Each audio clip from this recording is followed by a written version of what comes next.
ওনাদের মেয়ে আমি, যাকে তোরা অনাথ করে দিয়েছিলিস ভোলানাথের এই মন্দিরে।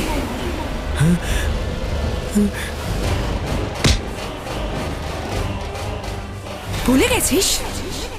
এই জায়গায়, এই মন্দিরে, এই ভগবানের সামনে তোর মতো একটা শয়তান কি পাপ করেছিল?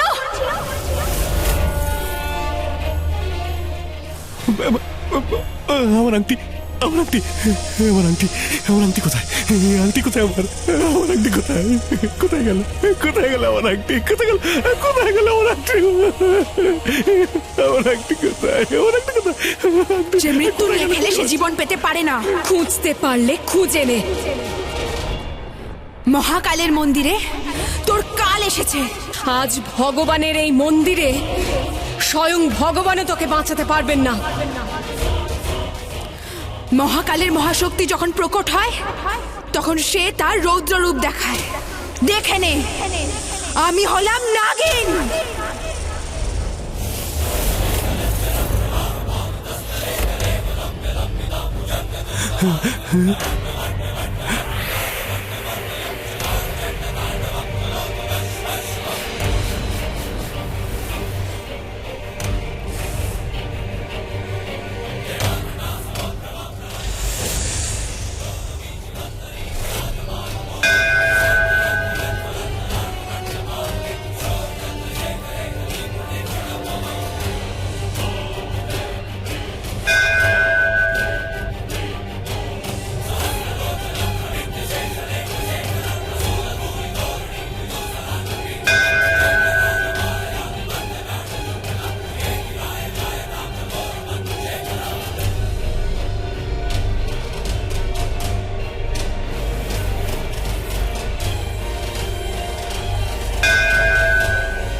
শিবান্যার গাড়ি এই মন্দিরের বাইরে এত রাতে এই মন্দিরে কেন এসেছে শিবান্যা?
শিবান্যা, তুমি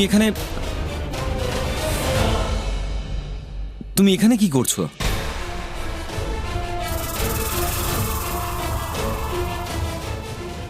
তুমি এখানে? তুমি ঘুমোচ্ছিলে তো, তাই আমি।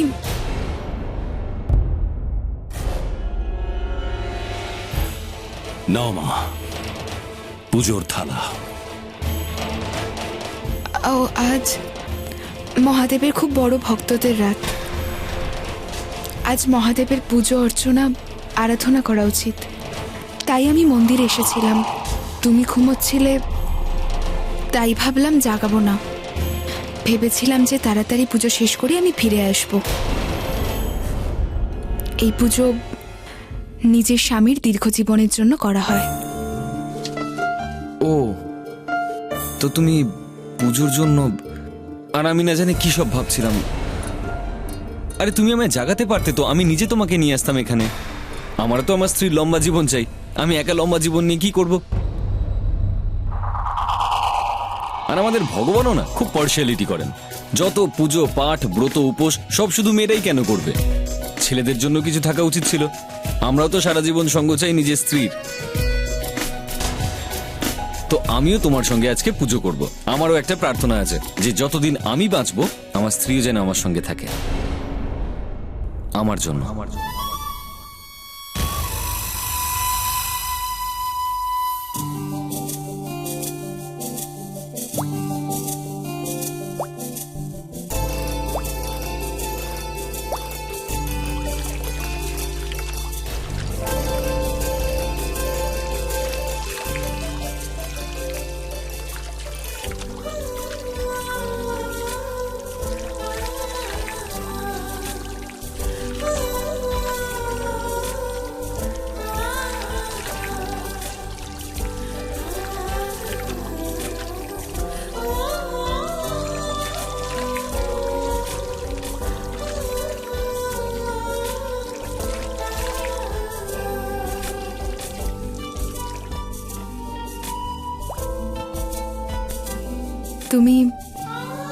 তুমি না খুব ভালো, খুব সৎ মানুষ।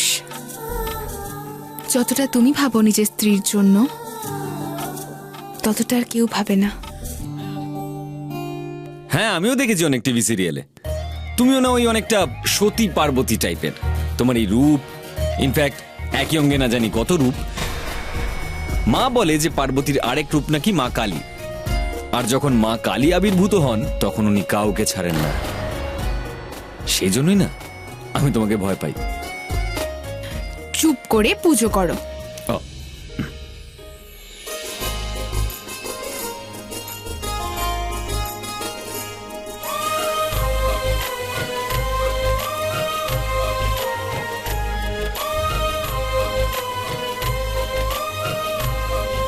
জানো, আজ মহাদেবের সব থেকে বড় ভক্তদের রাত, শক্তির রাত। আজকের রাতে এই মন্দিরে এই শিবলিঙ্গের সামনে যা প্রার্থনা করবে তাই তুমি পাবে। ভালোই হয়েছে তুমি এসে গেছো। হয়তো এই জন্যই এসেছো যে তুমি যা চাও, যা তোমার ইচ্ছা, সেটাই যেন তুমি পাও। আমি মহাদেবের কাছে প্রার্থনা করব, তোমার জন্য এটাই চাই। তার আগে আমি প্রার্থনা করব শিবের কাছে, আমরা দুজন যেন সারা জীবন একসঙ্গে থাকি।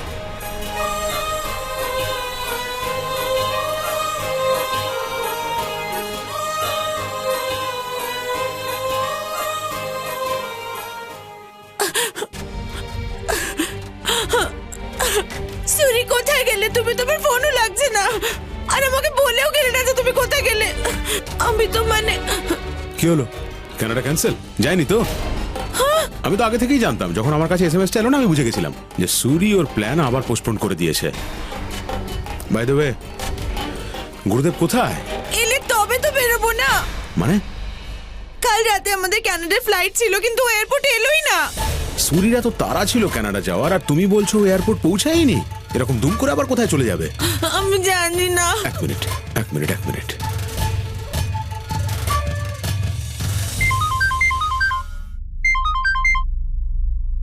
হ্যাঁ কি বল। আরে সুরি তোর সাথে নাকি? আমি শৈলেশ, আমার কথাটা বোঝ। সুরির কাল থেকে কোনো খোঁজ পাওয়া যাচ্ছে না, আর ওর ফোনটাও সুইচ অফ। তুই এক কাজ কর, তুই এক্ষুনি আমার বাড়ি চলে আয়, তোর সাথে কিছু জরুরি কথা আছে, বুঝলি? এক্ষুনি বেরো তুই। হ্যাঁ, ওকে। বৌদি, আপনি আমার সাথে বাড়িতে চলুন। এখনো তো সুরি বাড়ি আসেনি না, আমরা বাড়িতে পৌঁছেই কিছু একটা ব্যবস্থা করে নেব। শোনো না, আমি না সুরিদাকে তোমার পেছনে পাঠিয়েছিলাম মন্দিরে। কি করতাম বলো, ওই মেয়েটার মেসেজ পড়ে ফেলেছিলাম তোমার মোবাইলে। তারপর তো সুরিদা আমাকে ফোন করে নিজেই বলে দিল যে ও ওখানে নেই। আর তারপর আমি হোটেলে ফোন করলাম, ওরাও বললো যে মেয়েটা ওখানেই আছে। সেই জন্য না আমার তরফ থেকে সব ওকে। তাই তোমার শাড়িটা না আমি অ্যাকসেপ্ট করে নিয়েছি।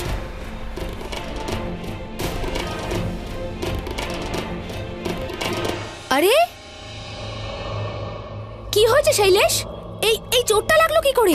কাল মন্দিরে গেছিলাম, ওখানে সিঁড়ি থেকে পড়ে গেছিলাম, তাই একটু চোট লেগে গেছে। তুমিও না, কি দরকার ছিল তোমার মন্দিরে যাবার, পুরনো কবর খোঁড়ার? তার মানে সুরি রামিয়াকে কিচ্ছু বলেনি কেন?